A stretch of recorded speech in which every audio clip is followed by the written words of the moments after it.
saya mau ngobrol dengan senior dulu nih. Ya. Kebetulan tadi Bapak siapa Pak namanya Pak? Kusnan Guntur. Pak Kusnan Guntur, mantan RPKAD, kalau bilang sekarang nih Kopassus. Beliau ini sekarang usianya 78 tahun. Alhamdulillah. Termasuk paling sepuh nih di antara pegawai Indonesia nih. Mudah-mudahan selalu dikasih sehat ya Pak. Banyak juga nih teman-teman dari KSI ini semua nih kita kumpul. Ini salah satunya tadi Pak siapa Pak? Pak Puji. Pak Puji ini salah satu pembalap nih tingkat nasional. Paling ya nih kita nanti bisa banyak belajar dengan beliau bagaimana cara bersepeda yang baik dan benar. Ini Mbak ini. Mbak ayo Mbak masuk Mbak. Dulu Mbak. Masuk Mbak. Ayo dong. Ini perkenalkan Mbak ini dari klub KSI bisa nih ya teman-teman ya. Sekjen KSI. Oh Sekjen, Masya Allah. Alhamdulillah kita berkenalan dengan Sekjen. Amin. KSI Pusat. Mudah-mudahan perkenalan pedal 30 dengan KSI ini menjadi berkah ya. Amin. Kita jadi berkepanjangan. Amin. Yang bersepedaan lebih maju Pak. Amin. Yang penting kita tujuannya sepeda bergembira dan sehat ya. Alhamdulillah. Terima kasih banyak.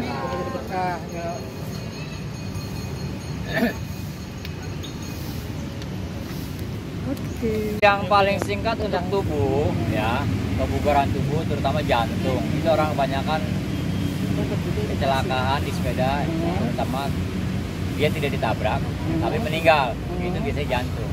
Yang pertama emosi, ya kan? Emosi.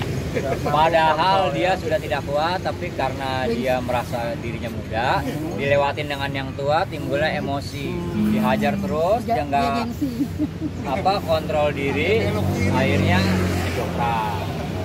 Nah untuk menghindari itu belajar cadence. Itu kalau mungkin bahasa sepedanya apa ya? Ngicik lah. Ngicik. Itu ngicik ya. Jadi yang di depan itu pakai yang di tengah, yang di belakang pakai yang 15.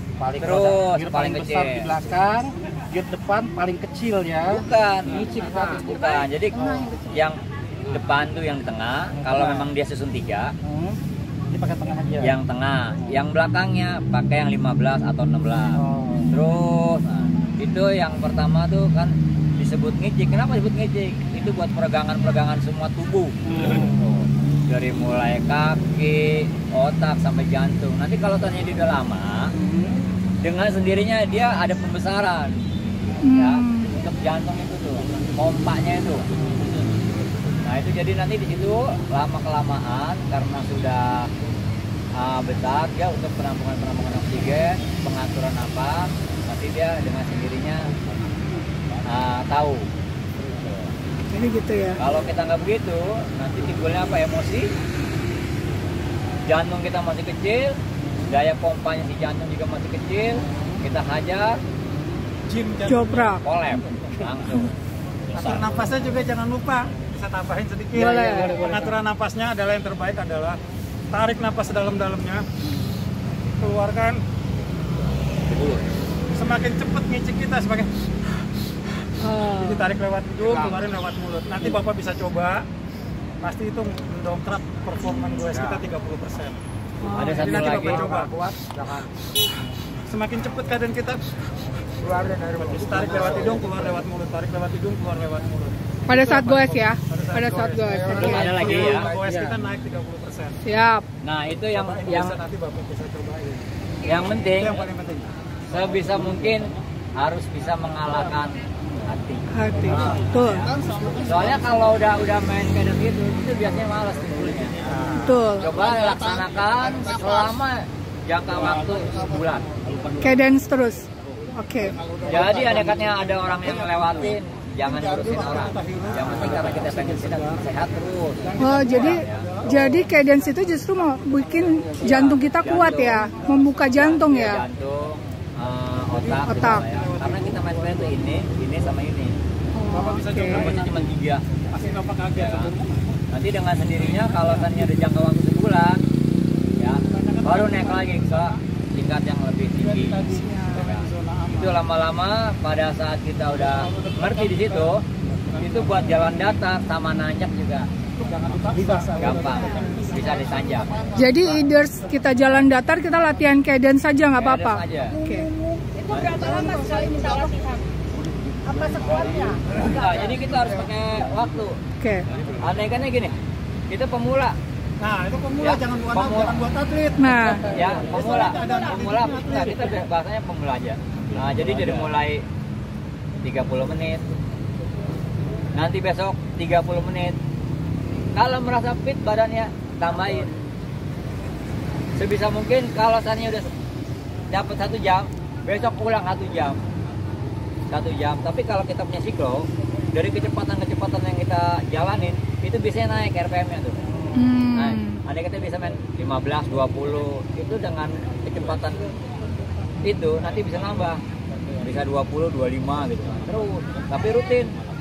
Sebisa mungkin dalam 1 hari, nggak usah lama-lama. 30 menit aja. 30 menit aja bersepeda, tapi dengan catatan cadence. Cadence. Oke. Itu udah. 30 menit Insya Allah bersepeda udah bagus. cadence. Siap. Soalnya yang selama saya jalanin gitu. Jadi kalau orang yang biasa main power sama yang biasa main cadence itu beda. Bedanya kenapa? Jadi dia mereka pakai power, tapi kita tetap masih begini jalannya. Dengan catatan untuk pengaturan napasnya juga kita udah dapat. Tuh. Itu pokoknya catatannya itu aja dah. Nanti kalau misalnya udah sebulan atau 2 bulan telepon saya. Siap. Oke, terima kasih ilmunya pagi ini. Masya Allah, akhirnya ketemu Komite Indonesia. Kita jadi sehat. Teleponnya gimana, ada yang minta? Nomornya loh. Punya sepeda. Punya sepeda. Sekarang tujuan bersepeda itu apa? Ya kan? Yang jelas yang pertama pengen sehat, kedua digenjot. Nah sekarang cara genjot gimana yang baik yang benar itu paling susah. Ya. Cuma karena udah dapat informasi dari saya, nah ini pakainya nih 2. Ya ini ada 3 susun. Itu diingetin. Yang kecil berapa mata, ya?